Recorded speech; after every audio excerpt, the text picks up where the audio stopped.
This bill aims to increase accountability, transparency and inclusivity in our South Australian universities. The provisions of the bill would apply equally to the University of Adelaide, Flinders University and the University of South Australia. It's a timely bill because it comes at a time when the Malinauskas government have been pushing their university merger plans. And I know people working in the university sector, people studying in that sector, aren't calling for mergers. They're not calling for increased rationalisation of services. What they're calling for is reform to ensure that our South Australian universities are governed in a transparent, accountable and inclusive manner. In South Australia, we should aspire to having trustworthy and fair educational environments for students, faculties and staff. Universities with good governance promote trust and confidence in the institution and help prevent mismanagement. When universities are inclusive, there are a diverse range of perspectives, and this leads to better decision-making, and barriers to participation can be addressed. This bill provides much better accountability, and this ensures that universities are responsible for the decisions that they make. A code of conduct is one critical part of the accountability provided for in this bill. This would set a clear set of ethical guidelines for council members to follow.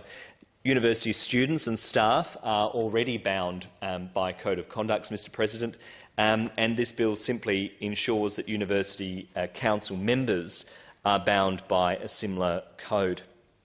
Another issue that the bill seeks to address is that of excessive salaries for university executives. And as you would know, Mr President, I have advocated in this place previously for a cap on Vice-Chancellors' salaries, and that's a feature of this bill. It is obscene that Vice-Chancellors here in South Australia are some of the highest paid in the world at a time when we're seeing cuts to university staff and when we're seeing such a reduction in the quality of the experience of university students. So this bill seeks to remedy that. It's worth noting that last year the Australian Financial Review reported that 11 Vice-Chancellors in Australia received over $1 million in salaries while making huge cuts, slashing staff numbers, putting infrastructure projects on ice, all under the guise of dealing with COVID. Last year I asked a question on this topic of the government, and the government replied that salaries of Vice-Chancellors are, and I quote from the Minister at the time, a matter to be determined by the councils of each respective university. It's a bit like their approach to the banks, isn't it, Mr President? Oh, that's all too hard. Someone else can deal with that. Well, the reality is universities actually fall within an act of this parliament. We have the power to regulate the salaries of our university executives, and they should be in step with community standards, and that's precisely what I am proposing. After all, our universities should not be treated like large corporations. We shouldn't see our university chiefs being paid like corporate CEOs. And I think that what I'm proposing in this bill, that is that the salary of a Vice-Chancellor be capped at the same level of the Premier, would ensure that these positions are more in keeping with community standards. Another critical element of the bill is the provisions that ensure that the voices of students are heard. There are 83,000 people attending university in South Australia each year. We need to ensure that they have a voice at the decision-making table within our universities. And one of the changes that was made in a previous parliament was a reduction in the number of student representatives, and a reduction in the representation of staff on university bodies.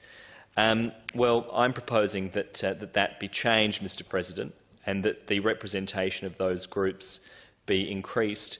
As observed by the NTU in their discussion paper on university governance, and I quote from that document, the size and composition of a university governing body's membership should reflect the institution's mission and the diverse constituencies to which it is accountable.